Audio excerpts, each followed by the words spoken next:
First of all, I also would like to thank Brian for organizing this. I really appreciate the framing, or the vague framing, that it just allows for a lot of creativity. How's the mic? Good? Yep. I'm going to give a brief statement and then read a few poems or pieces. So Christina, I'll just say it, I've been publishing poetry for 40 years. That's a long time. I want to talk a little bit about the life arc of one's work and how dedication to work in the world defies reductive categorization. I encourage writers and artists and thinkers across all disciplines to surrender to being open and shifting nodes for the world. To keep your eyes open to truth, love, justice, whatever you want to call it, but not to stop the flow. The writers in this room today do just that, and so they are scale jumpers, as we like to say in geography. Individuals, members of local, national communities, global networks.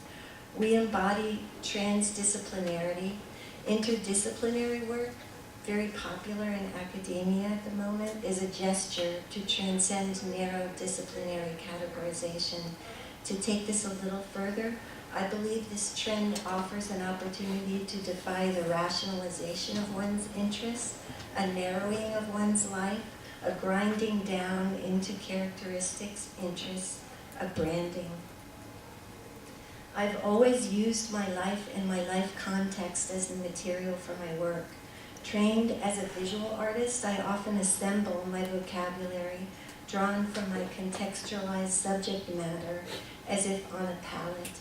I honor that subject material, that life, through formal experimentation, so that a collaboration commences between my sensed context, my language palette, and the possible material form that writing can take. In this way, I believe writing and poetry to be a force that is drawn from the world and transformed in the world, and that we as writers are a part of that process.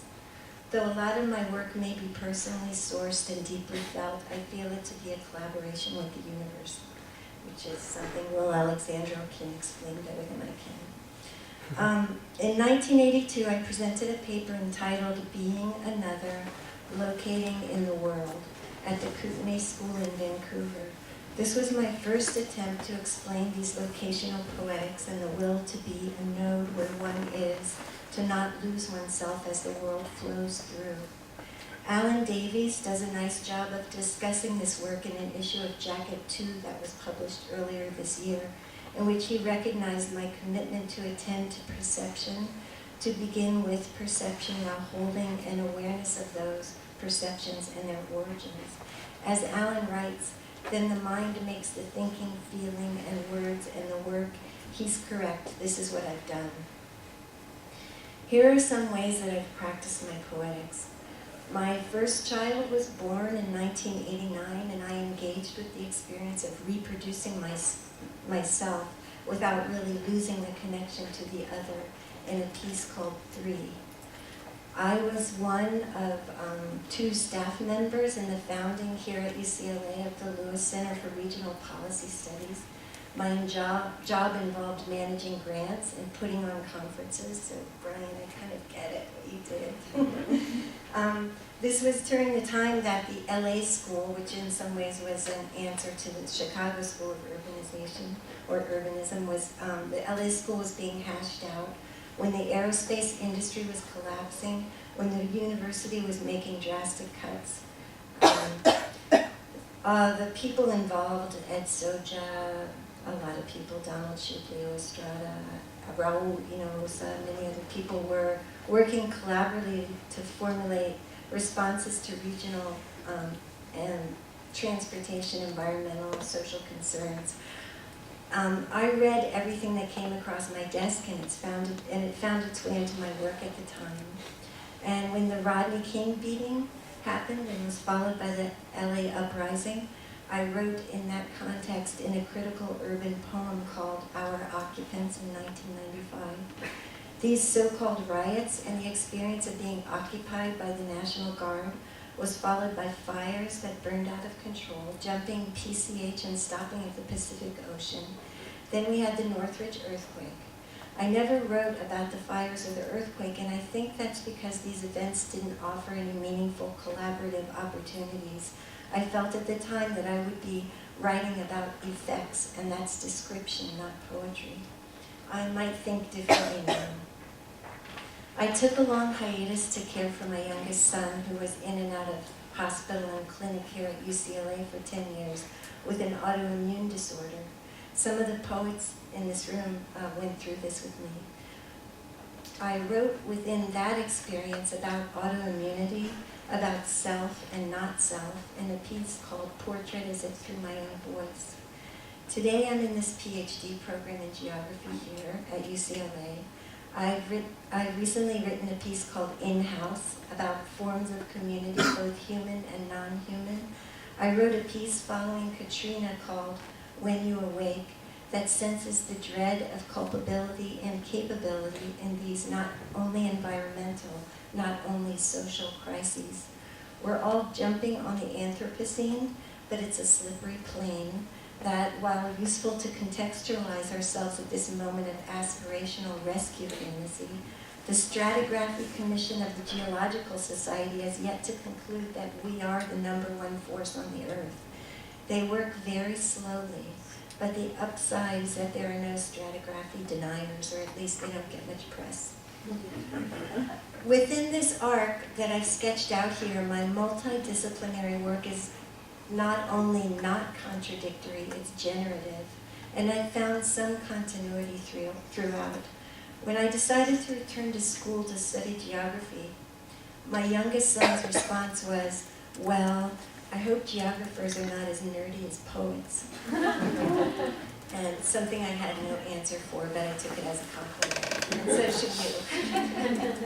Anyway, I'm going to read this poem, which is written for Will Alexander, called Reach Hand. And it's the word reach and then a / in hand. How do you see the wind, dry scratch between whispers, single tap against the volume wall? A bird's worth in the bush, hollow-boned strut, dirt glance, no tracks. No notebook, but unbound ideas. Objects fanned out, live all around. Flower-coated color mocks the sunlight as homage to the sun. And if we're in hell, well, we don't like it, but we'll give it a chance. In our mind, seeing as we can't materialize in name, wander through the spines, meaning strength in every direction. An outline, ill-defined, and this is what happens in here. Stay where the water put us. Have we lost our head? It floats away for the same reason that anything falls to earth, while its idea remains suspended. I'm not going to shudder loud enough to make a difference, but cling above the din. To be peopled out means to drift, outside the scale of touch, existence in which each side is different. Pinpricks and drops, love levels outpace themselves. The echo reaches all the way up, just below the sand. That leaves us, the space beyond the brush's tip, so sound blows back to catch all the pieces. Don't know, Paul Vangelisti's not here yet, right? No, he isn't. I mean, I won't read that one then. That one's for him. You read later. Huh? Yeah, you're coming, but maybe next year. Oh, you want to hear this poem? No, you want me to write something for you? Okay, it's called Release, and it's for Paul Vangelisti, who'll be on the. He's a fantastic editor. He's sort of LA, but to me in a lot of ways he's great. But he'll be here for the next panel. Release. He loves fly fishing. Okay. Which I've been trying to get him to take me, but he won't, because I think it's a gender thing. But too nerdy, right? That's it. Water, that thick encounter, highest vertebral subsidence, your perimeter scrap, your place as caught in the not you as food. A little knee stops, great significance dins, Time slides in, trilling. Pain, attentive to its click, signals the moment the knee is said to catch. Big fish in big wig. To catch, to attract the other, to propel it, compel it, trajecting toward you, to catch it, once you to catch another. Body part diminished, unnamed surroundings flow easily through the lips, the throat, the mind's eye, with other fish to fry. Your tear shed, where your feelings run back at you. Thought, intention, impulse, reaction, confusion in the human, manifested through breath, caught by not breath. Something else to do, usually something more interesting. To catch one's death, more about circumscribing infinity's scale than fear of being caught dead. Wet like fish out of water, rations the self, ill at ease in terrestrial flat. Release from anything that imprisons the thrill we've never gotten over. So how much time have I been up here? I really don't know, but just don't worry about it. I got a piece. I'm going to read this piece called When You Awake, which I sort of mentioned that I wrote after Katrina. And, you know, all the stuff about trying to get out of New Orleans, trying to get into New Orleans, what happened on the bridges, all this, like, trying to traverse things, maybe, sort of write this out. Okay, When You Awake. Well, it's not just passion fading now. Watch the image, the long line of ourselves, wait. Our eyes placed on the lateral horizon as if on target, the pattern our bodies should fold into, this time as a strategy. We're told sight runs stagnant, cells were created when one bacteria surrounded and overtook another. We should be whispering if our mouths move this way. What if the language doesn't do it anymore? If atom means that which can't be split? Whose roadside has grown this? It's pin drop quiet in here, even your voice stripped to yellow stain. It's the sun that keeps coming up. When we talk, even a fraction of evacuation is an endless chain. Common sense screams what to feel. The proctors approve of specific meaning effects, completely surrounded by cues. Get your fur up. This far into the dream, whatever happened, happened fast. Stopped right away. Its glow remained as a slow memory fade. One body part covered by an object constructed by another body part. That was a feeling we missed. This is tall, engineered, real. No one can walk so far and never look down. That was a lie. To say it could all be taken in, all that panoramic distortion, that was a lie. Our teeth are parting in advance of the central light source. That feeling, that's the feeling you have when you know you should stop, but the barrier is indeterminate. Passion disappears into images of itself.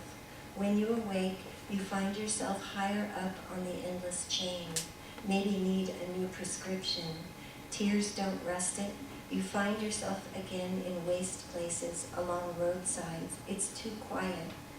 Flatline thought. Immortals dance on incendiary tail fins. The last line at the end of this section left blank. This time it's gray from the ashes. It's an empty, redeemable thrown into the low valley, a visual distraction growing around the roots. An eyelid leaves a trail across last night's liquid in time with internal explosions. They chanted trauma until we replaced them, became a refrain that rose above what it felt like. Us, voluntary, geared humans owning volition and so tight no movement surrounds us. A vertical circle of unnameable colors, the natural world. Container bodies illuminated in an energy exchange trapped by the absence of horizon. I am green.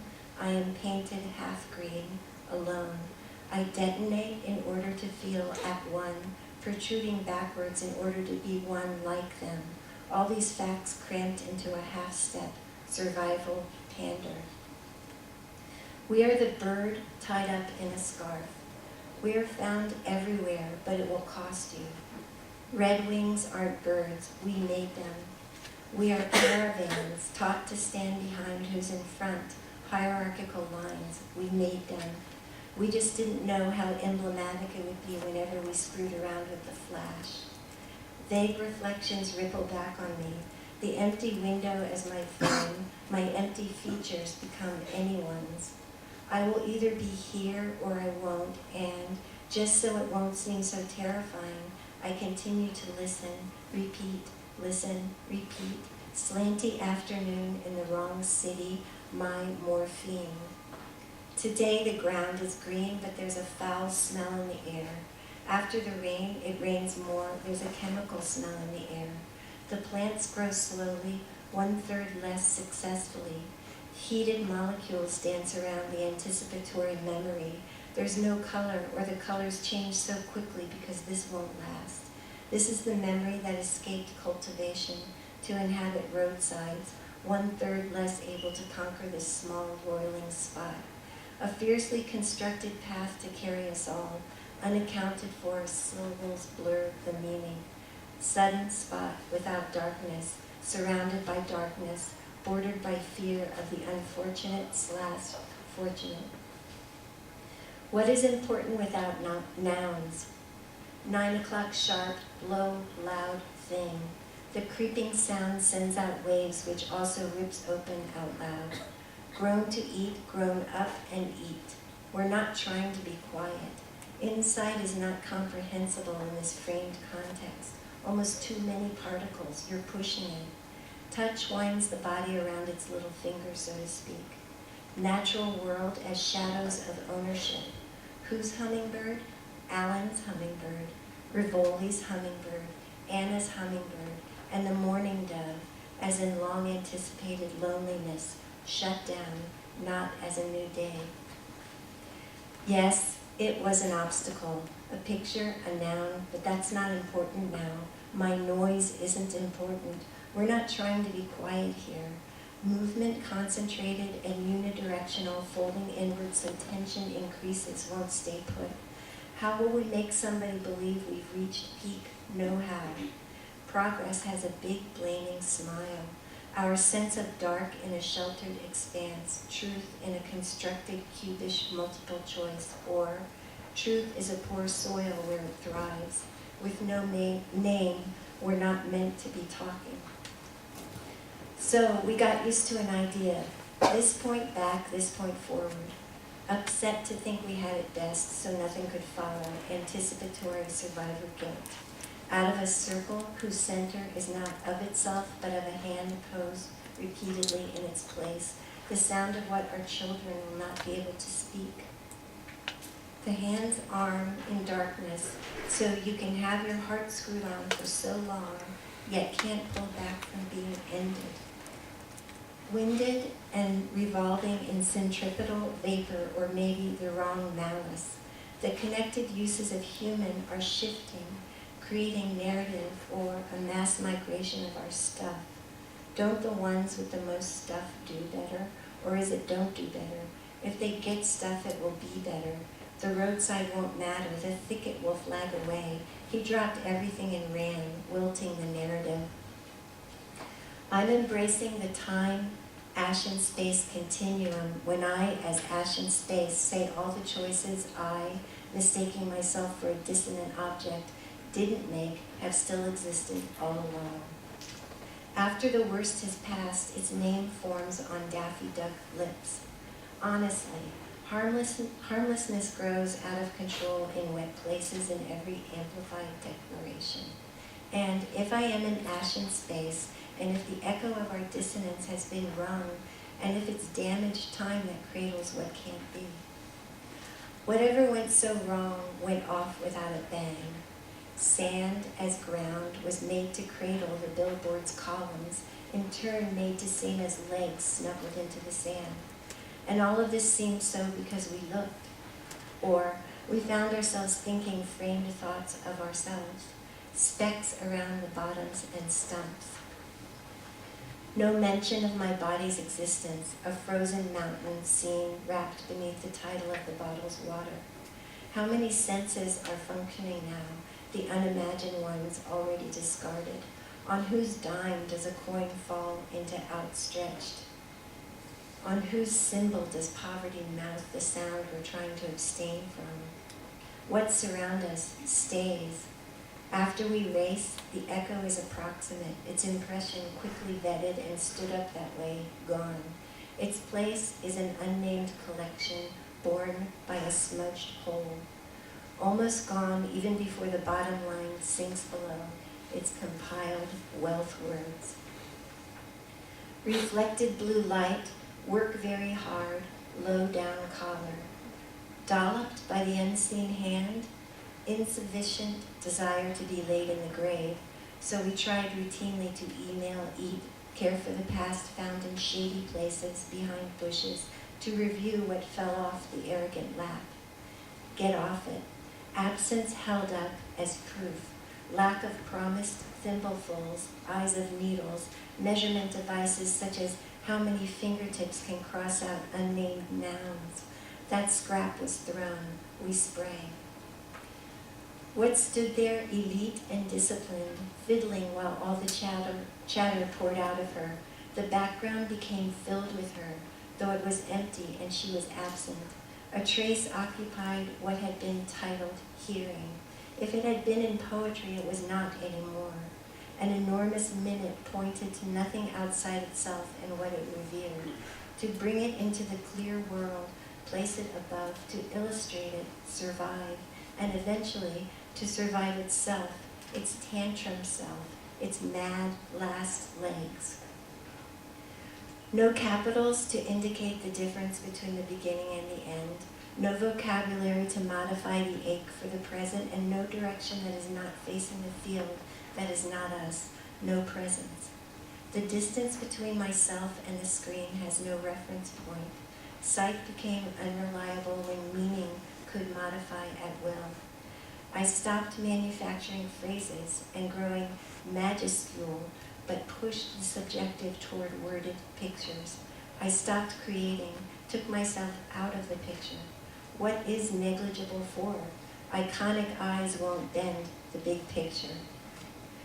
Represent forever as a torrent of protruding wires, time, space, and its relevant costs, a life of personal bites, admired mind debris, visual memories throughout the night, and apologies to self, oily stains that sit on official paradoxes, learned preferences trickling down into a single backlit head.